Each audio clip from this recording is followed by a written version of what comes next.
Acting is reacting. Some of you probably think that. It's not. Because watch. I don't know how to react. Like, I don't know how to react. If I'm trying to react, I'm a buffoon. I react constantly, all the time. I'm reacting to you right now, and so are you. But I don't know how to do it. It's a passive exercise. It occurs. So acting is not reacting, acting is acting.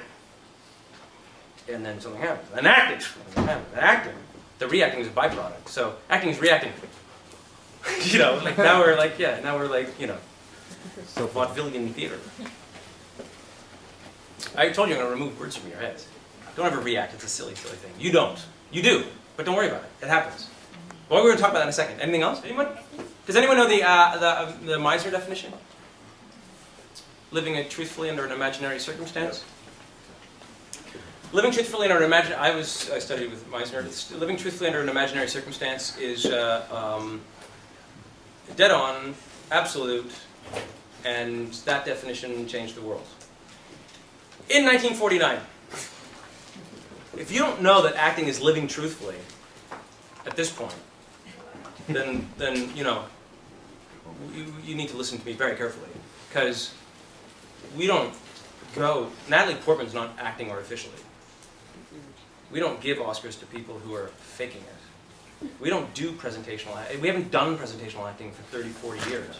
I mean, you can talk about the greats, right? Paul Newman and Jon Voight and Dustin Hoffman and Al Pacino and, well, Meryl Streep would be the goddess of all. But, like, they utterly destroyed that concept completely. They nuclear exploded it. So it's done. So it's a great definition, but it's also ancient, you know? We've moved past, way past. We're in a very, very, very sharpened era. Acting has changed a lot. Acting's not static, it changes, it evolves with people. We live in a digital age. People are intensely, ocularly communicative. We're not oral anymore. They're not audiences, they're spectators. Right? And we get little bits of information. But we get real bits of information from there. People have gotten worse at communicating literally, vocally to each other. And I think the art of conversation is dying on the vine. And people seem to not be able to actually look each other in the eyes and talk anymore.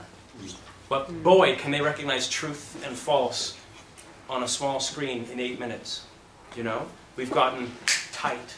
And acting is tightened up with it, which is why editing is so fast. We've also gotten incredibly smart. Audiences today, like, it used to take 40 minutes to set the premise of a film. Movies can do it now in 3 minutes. Pow, pow, pow. Because we all go, right, this. Because we've all seen thousands of hours of television and film by the time we come to a movie. Even like Toy Story 3. Like, pow, it just goes. I mean, you know. I remember my grandfather, in 1976, my grandfather, he was my French grandfather, but I brought him to Star Wars. 77, I guess. I was 9. And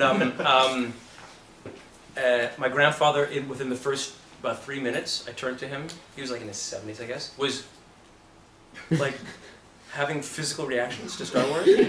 And when I was done, when we were done, I said, you know, comment ça a été, Pépé, you know, how'd it go, Grandpa? And he went, oh, I don't know.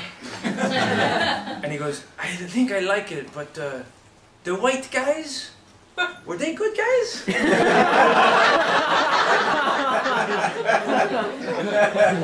He like missed the whole fucking movie, you know? It was so fast for him. Now, you like watch Star Wars now, you're like, come on, get on with it, okay, stormtroopers. You know? It's like we have gotten tight, which means people literally go, tick, tock, tock. They go, true, great, I'll watch. Bullshit, not watching. True, good. They're like, on. Yeah. You have to be on as an actor. So living truthfully is, at this point, dinosauric. Is that a word?